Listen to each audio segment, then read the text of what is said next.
Kembali di Apa Kabar Indonesia Malam, tadi sudah 2 visi dan misi Capres-Cawapres untuk pemberantasan kasus korupsi. Sekarang kita lihat untuk Ganjar Mahfud seperti apa, karena nanti akan dijawab oleh Mas Tama, ini dia pemirsa. Ya, lantas apa yang akan dilakukan oleh Ganjar Mahfud? Yaitu adalah dengan menggunakan perbaikan sistem kelembagaan, regulasinya jelas, patokannya harus benar, aktor yang menjalankan regulasi ini juga harus benar. Oleh karena itu penegakan korupsi harus diawasi oleh pimpinan tertinggi. Waduh, Mas Tama, ya. Pimpinan tertinggi KPK saat ini bermasalah kasus korupsi. Ya. Ini penawarannya ini sedetail apa sih? Ya. Bagaimana ini? Mbak Caca, sebetulnya kalau di versi yang visi misi penjelasan, kita lampirkan juga di sana, itu ada lengkap sekali. Jadi kalau bicara pemberantasan korupsi, yang paling pertama itu adalah kita meletakkan pemberantasan korupsi sebagai pondasi untuk visi misi yang lainnya. Jadi pelipat gandaan anggaran, pemberantasan korupsi, termasuk soal digitalisasi birokrasi. Jadi kemudian kalau dia bersih, kemudian dia anti korupsi, maka semua visi misi yang kita tawarkan itu bisa dijalankan. Itu dulu yang pertama. Nah yang kedua adalah soal bagaimana kemudian regulasi-regulasi di kita yang belum lengkap itu kita revisi. Misalnya ada undang-undang tindak pidana korupsi dari tahun 2001 belum direvisi. Bayangkan, udah berapa tahun? Di dalam review UNCIC atau Konvensi PBB melawan korupsi itu disebutkan bahwa Indonesia itu belum punya ya aturan soal trading and influence, perdagangan pengaruh, illicit enrichment, dan lain-lain. Masih banyak yang masih kosong. Ini kita revisi, sudah pasti. Kemudian yang lain adalah revisi juga regulasi-regulasi lain. Kita akan lihat misalnya apakah undang-undang KPK ini kemudian masih relevan atau enggak.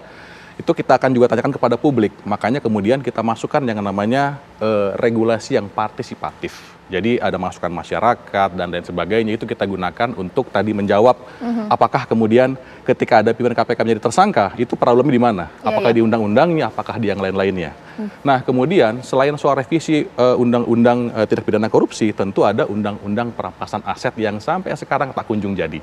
Itu pun jadi prioritas kita. Jadi ada banyak regulasi kita perbaiki untuk memperkuat pemberantasan korupsi. Yang lainnya adalah soal undang-undang untuk pembela HAM. Karena ini akan relevan hubungannya dengan teman-teman yang suka lapor kasus korupsi. Kadang-kadang orang lapor perkara korupsi dipidana karena pencemaran nama baik dulu, baru korupsinya jalan. Nah ini yang kita harus lindungi juga partisipasi masyarakat. Nah setelah itu adalah soal penguatan.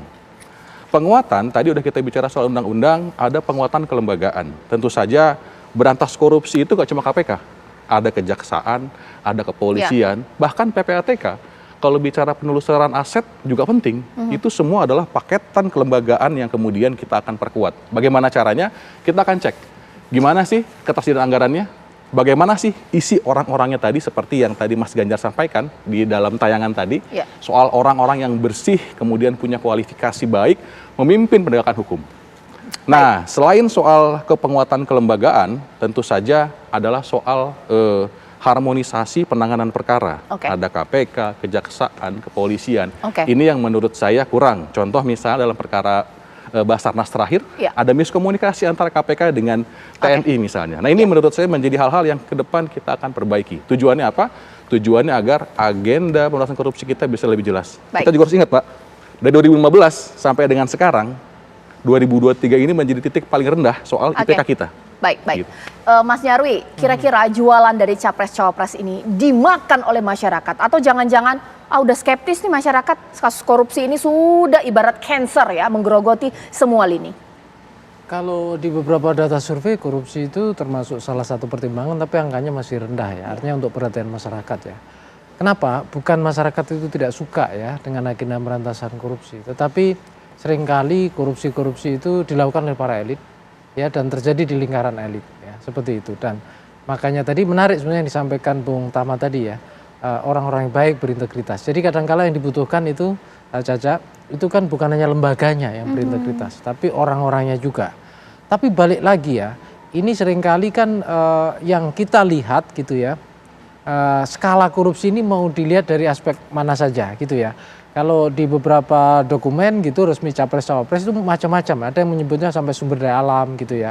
Ada yang menempatkan korupsi ini pelanggaran berat, pelanggaran HAM dan lain-lain seperti itu.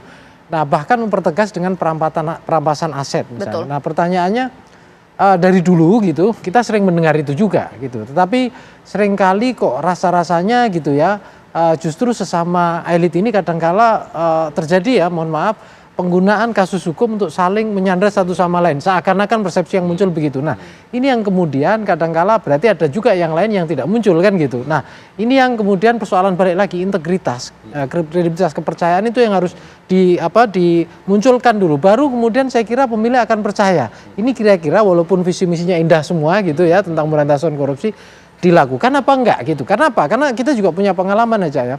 Kalau masih ingat beberapa misalnya kritik ke Pak Jokowi dulu ya berapa, itu kan ada di visi misi Capres itu tentang pemberantasan penguatan KPK. Tapi ada juga yang kemudian mengkritik, loh kok terjadi pelemahan kan gitu. Nah ini contoh ya beberapa wacana-wacana yang pasti akan muncul di benak pemilih.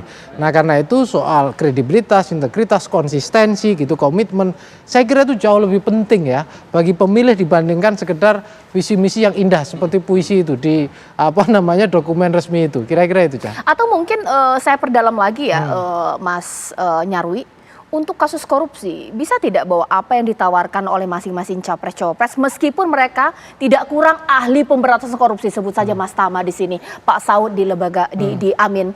Ini angin surga, memang susah masalah korupsi di Indonesia. Ya, korupsi itu kan harus dipahami ya. Saya bukan ahli juga, tapi kalau dalam narasi komunikasi politik misalnya, itu kita mulai dari mana nih? Dari hulunya apa hilirnya? Kalau hilirnya kan gampang ya, kejadian, peristiwa, siapa yang melakukan tindak pidana.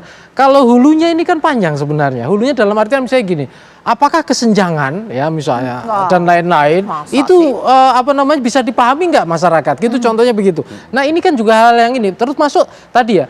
Penggunaan teknologi ya untuk misalnya apalagi ya supaya sistem administrasi lebih baik, tidak ada korupsi gitu. Nah ini bagaimana bisa dipahami publik kan gitu di sana. Saya kira itu. Iya, kalau tadi sempat berbincang Mas Tama bahkan juga di sini hukum seberat-beratnya. Ada yang mengatakan bahwa korupsi di Indonesia itu terjadi karena memang hukum kita tidak serius membuat para koruptor ini jera. Nanti kita akan beranjak bagaimana mereka nanti akan berupaya memiskinkan koruptor, sehingga pertanyaannya memiskinkan koruptor dari kategori siapa? Siapa yang bisa menghitung berapa besar kerugian perekonomian negara yang disebabkan oleh perilaku korupsinya, pemirsa?